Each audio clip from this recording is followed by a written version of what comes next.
আজ আমরা এসে পড়েছি কালীঘাট টেম্পল। এখানে ফ্লাইওভারের কাজ চলছে, দেখতেই পাচ্ছেন। অনেক দোকান আছে এখানটা। এই কালীঘাট নতুন রূপে সাজানো হয়েছে। ভালো লাগলে চ্যানেলটা সাবস্ক্রাইব করে দেবেন।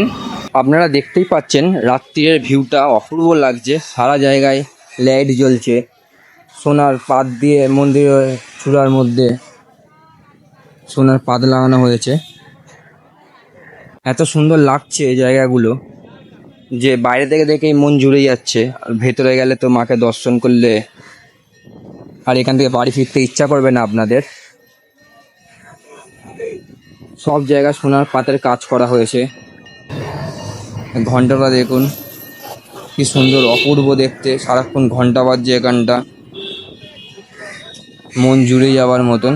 বাইরে থেকে সেইটা একটা মন্দিরের গেট। এখানে অনেক দোকান আছে যেখানে পুজোর ডালা কিনে আপনারা পুজো দিতে পারবেন। 11 টাকা 21 টাকা। এটা হচ্ছে মাদার টেরিজা, পাশেই রয়েছে। আপনাদের একটু মাদার টেরিজাটা ঘুরিয়ে দেখাই। মাদার টেরিজাটা এখানটা অনেক লোককে সেবা করা হয় প্রত্যেক দিন, যাদের কেউ নেই, অসহায় খুব। এবার মন্দিরে আপনাদের ঢুকে একটু দেখাচ্ছি মন্দিরের ভেতরের অপরূপ দৃশ্যটা। দেখুন সব জায়গায় সোনার পাত বসানো হয়েছে। মন্দিরটা লুকই পুরো চেঞ্জ হয়ে গেছে আস্তে আস্তে। কি সুন্দর লাগছে দেখুন। দেখুন এখানটা হচ্ছে বলি দেওয়া হয়। আপনাদের এই পাশ থেকে দেখায়, এই দিকটা বলি দেওয়া হয়। দেখুন এখানে মায়ের বলি এখানে মায়ের পুজোতে পাটা বলি দেওয়া হয়। আপনাদের এই দিকটা দেখায় এবারে। এখানে একটা লিঙ্গ আছে শিব ঠাকুরের, আপনাদের দেখাই।